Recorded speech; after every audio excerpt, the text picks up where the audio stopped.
Bom, irmãos, continuando aqui a segunda parte do vídeo, eu estava falando a respeito do imediatismo, e o imediatismo, em relação aos relacionamentos, principalmente dentro da igreja, gera relacionamentos ou gera casamentos ruins, que depois serão alvos de terapias, de encontros de casais, para tentar resolver esses problemas dentro do casamento.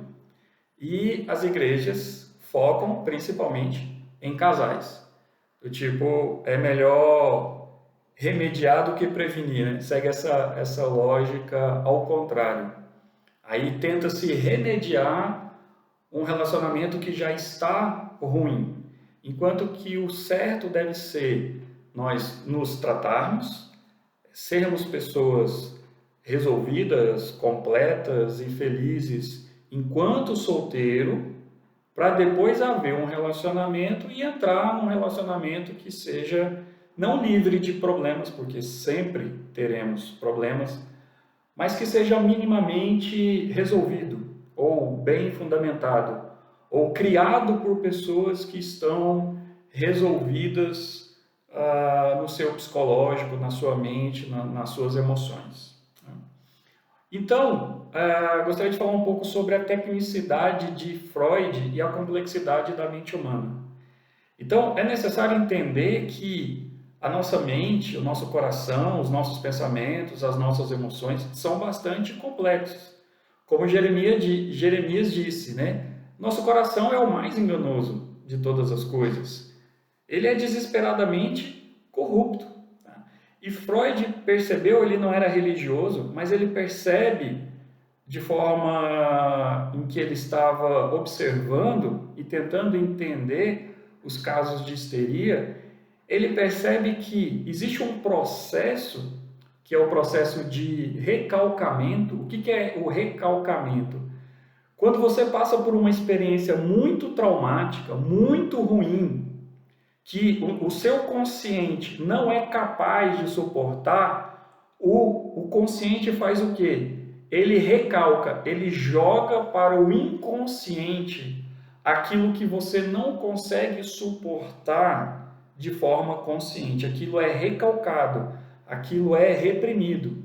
E isso vai gerar toda espécie de problemas no psicológico, toda espécie de problemas que é chamado dentro da psicanálise de neuroses e psicoses, vai gerar neuroses e psicoses.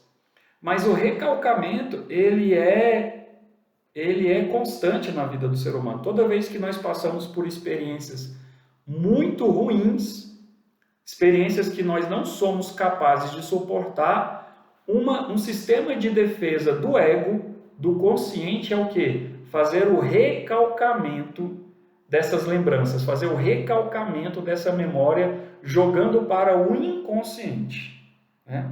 E as consequências são as mais diversas. Por exemplo, a primeira consequência é a perda de memória.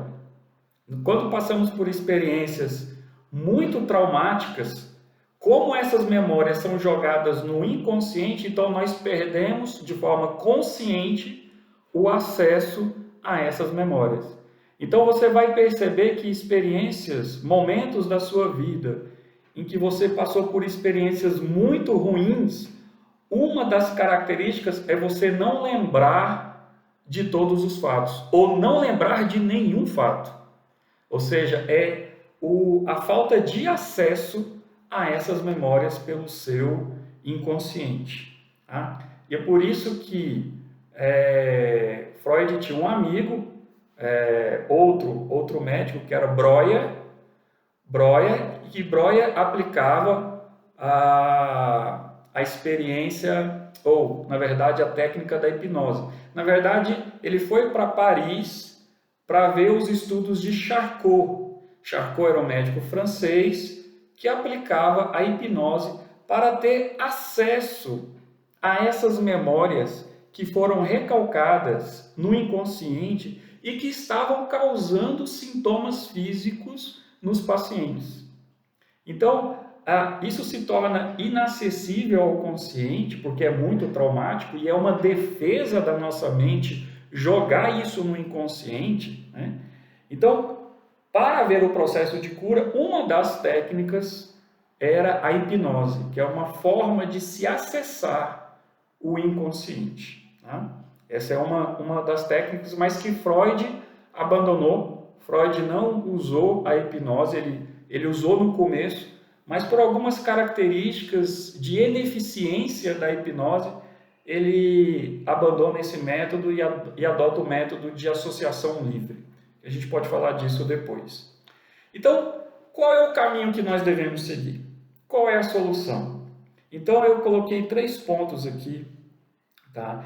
E esses 3 pontos, eles vão estar dentro do aconselhamento bíblico, dentro da psicologia e dentro da psicanálise. E nós podemos depois falar em um outro vídeo a diferença entre aconselhamento bíblico, entre psicologia e a psicanálise. E cada um tem o seu valor e cada um tem a sua importância. E qual deles nós devemos escolher é uma decisão com base em que tipo de problema que nós estamos passando. Que tipo de problema que estamos passando. Né? Então, assim, o aconselhamento bíblico, ele é para todo cristão. Isso é uma base, é basilar para todo cristão o aconselhamento bíblico para confrontamento, né, e santificação. Então, o aconselhamento bíblico ele é basilar. Existem outras questões que vão ser tratadas na psicologia e outras questões que precisam ser tratadas na psicanálise. Então, quando nós falamos de traumas, de experiências traumáticas, ou não só de experiências traumáticas, mas da formação do ser humano, principalmente na fase da infância, aí nós estamos falando de psicanálise. Tá? Então, o autoconhecimento, esse é um ponto que nós precisamos ter em nossas vidas. Nós precisamos nos conhecer, saber como nós funcionamos, quais são as nossas bases, quais são os nossos pressupostos, como foi a nossa experiência formativa, como nós fomos formados quando criança ou quando adolescente, para entender a fase adulta. Então, é necessário um diagnóstico. E um diagnóstico ele é necessário com uma outra pessoa, porque nós não conseguimos perceber a nós mesmos sozinhos. Nós precisamos de uma pessoa de fora. No caso, um pastor, um conselheiro bíblico dentro do aconselhamento bíblico. Nós precisamos de um psicólogo, nós precisamos de um psicanalista. Um psicanalista, no caso, ele vai investigar esse inconsciente e tentar buscar no inconsciente do paciente o que tem regido, né, o comportamento, o que tem regido as experiências ou a vivência dessa pessoa, o que aconteceu no passado e que foi recalcado no inconsciente. O conselheiro bíblico ele vai confrontar a pecaminosidade daquele irmão, daquele cristão, né, daquele crente. Então, é necessário uma terceira pessoa.